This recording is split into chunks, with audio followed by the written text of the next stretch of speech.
Assalamualaikum warahmatullahi wabarakatuh. Rahayu Sakung Dumadi. Yeneng tawang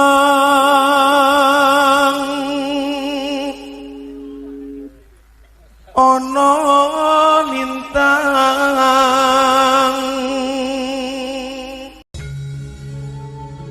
Tongkat komando milik Presiden pertama Indonesia, Insinyur Soekarno, adalah salah satu benda bersejarah paling terkenal di Indonesia. Banyak yang menganggapnya sebagai simbol kekuasaan yang menjadi ciri khas sang proklamator kemerdekaan Indonesia. Namun, di balik keindahan dan kekuatan simbolisnya, ada misteri dan cerita yang mengelilingi tongkat tersebut.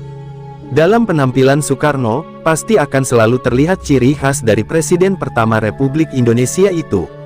Ada kesan, dua benda itu menjadi bagian dari penampilan sehari-hari dari sang proklamator dan saat ini, dua benda itu sering menjadi buruan para kolektor. Namun hingga kini, banyak kolektor yang masih penasaran dengan misteri, kesaktian, tongkat komandonya karena dipercayai memiliki kekuatan magis. Betapa tidak, karena ada fakta mencengangkan bahwa Insinyur Soekarno saat membawa tongkat tersebut selalu selamat dari 7 kali upaya pembunuhan.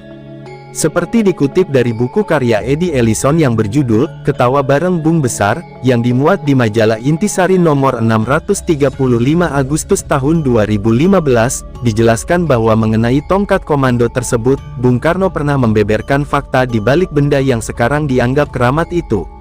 Penjelasan Insinyur Soekarno itu berawal dari rasa penasaran Menteri Transmigrasi dan Koperasi Orde Lama, Achadi, yang pernah menanyakannya langsung mengenai kebenaran, kesaktian, tongkat komando itu. Suatu hari saat Achadi semobil dengan Insinyur Soekarno, ia memperhatikan lekat-lekat tongkat komando Bung Besar. Melihat wajah penasaran Achadi, Soekarno langsung berkata, ini tongkat biasa saja, tidak ada apa-apanya. Presiden Filipina Quirino menghadiahkannya kepadaku, saat kunjungan ke Filipina beberapa tahun lalu. Aku senang keindahan dan bentuk serta ukirannya. Tak puas dengan jawaban Insinyur Soekarno, Achadi pun bilang jika banyak orang beranggapan tongkat tersebut sakti. Tapi banyak yang beranggapan tongkat ini punya khasiat. Pemiliknya pasti berwibawa, timpal Achadi. Ah, itu bohong, nggak benar itu, kalau tidak percaya, boleh kamu pinjam pada waktu inspeksi transmigran. Saya tidak berani, sahut Achadi. Mendengar jawaban menterinya itu Soekarno melontarkan banyolan. Kamu takut ya memang tidak pantas kamu pakai tongkat komando, karena tubuhmu kecil begini. Kan bisa seperti pelawak, kata Insinyur Soekarno sambil tertawa. Dalam kesempatan berbeda, Bung Karno juga pernah menjelaskan soal tongkat komandonya itu, dan berkali-kali Bung Karno berkata bahwa tongkat komandonya tidak memiliki daya sakti, daya linui, itu hanya kayu biasa yang aku gunakan sebagai bagian dari penampilanku sebagai pemimpin dari sebuah negara besar, kata Bung Karno pada penulis biografinya, Cindy Adams pada suatu saat di Istana Bogor. Bung Karno sendiri memiliki 3 tongkat komando yang bentuknya sama, 1 tongkat yang ia bawa ke luar negeri, 1 tongkat untuk berhadapan dengan para jenderalnya, dan 1 tongkat waktu ia berpidato.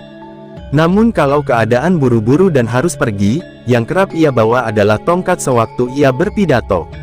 Pernah suatu saat Presiden Kuba, Fidel Castro memegang tongkat Bung Karno dan bercanda. Apakah tongkat ini sakti seperti tongkat kepala suku Indian? Bung Karno tertawa saja. Saat itu Castro meminta peci hitam Bung Karno dan Bung Karno pakai pet hijau punyanya Castro. Pet ini saya pakai waktu saya serang Havana dan saya jatuhkan Batista, kata Castro mengenai pet hijaunya itu.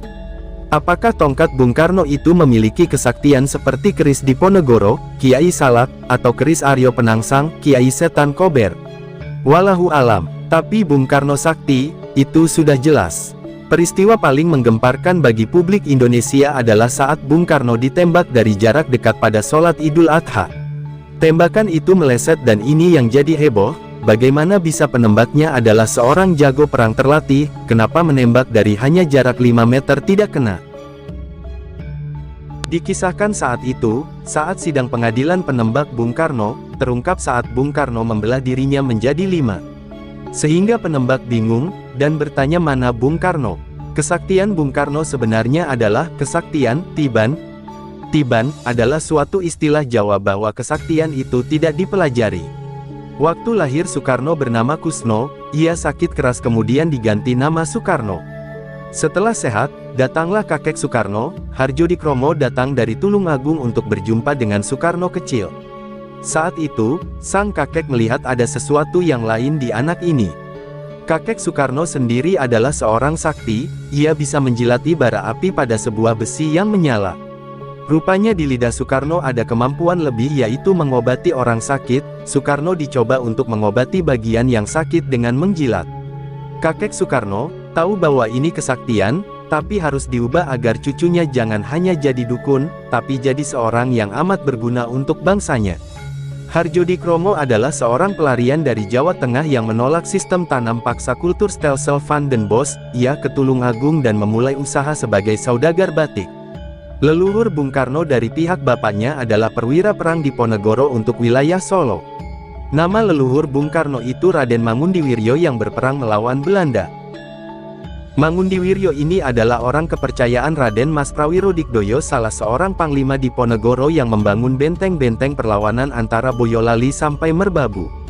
Setelah selesainya perang Diponegoro, Raden Mangundiwiryo diburu oleh intel Belanda dan ia menyamar jadi rakyat biasa di sekitar Purwodadi.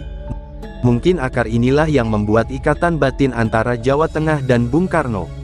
Seperti diketahui, Jawa Tengah adalah basis utama Soekarnois terbesar di Indonesia.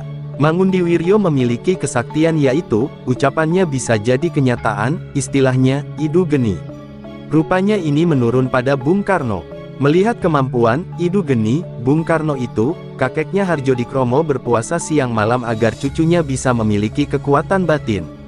Pada suatu saat Hardjodikromo bermimpi rumahnya kedatangan seorang yang amat misterius, berpakaian bangsawan keraton Mataram dan mengatakan dengan amat pelan bahwa cucumu adalah seorang raja bukan saja di tanah Jawa, tapi di seluruh Nusantara.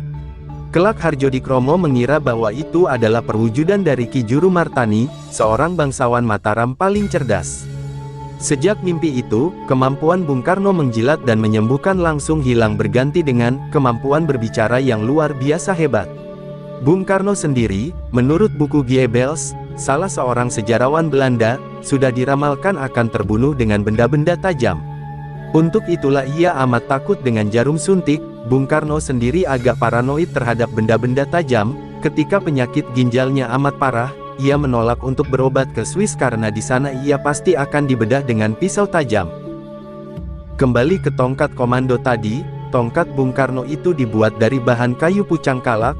Pohon pucang itu banyak, tapi pucang kalak itu hanya ada di Ponorogo. Pohon pucang, tongkat komando Bung Karno sendiri dipakai sejak 1952, setelah peristiwa tanggal 17 Oktober tahun 1952. Suatu malam Bung Karno didatangi orang dengan membawa sebalok kayu pohon pucang kalak yang ia potong dengan tangannya. Balok itu diserahkan pada Bung Karno untuk menghadapi para jenderal, kata orang itu. Lalu Bung Karno menyuruh salah seorang seniman Yogyakarta untuk membuat kayu itu menjadi tongkat komando.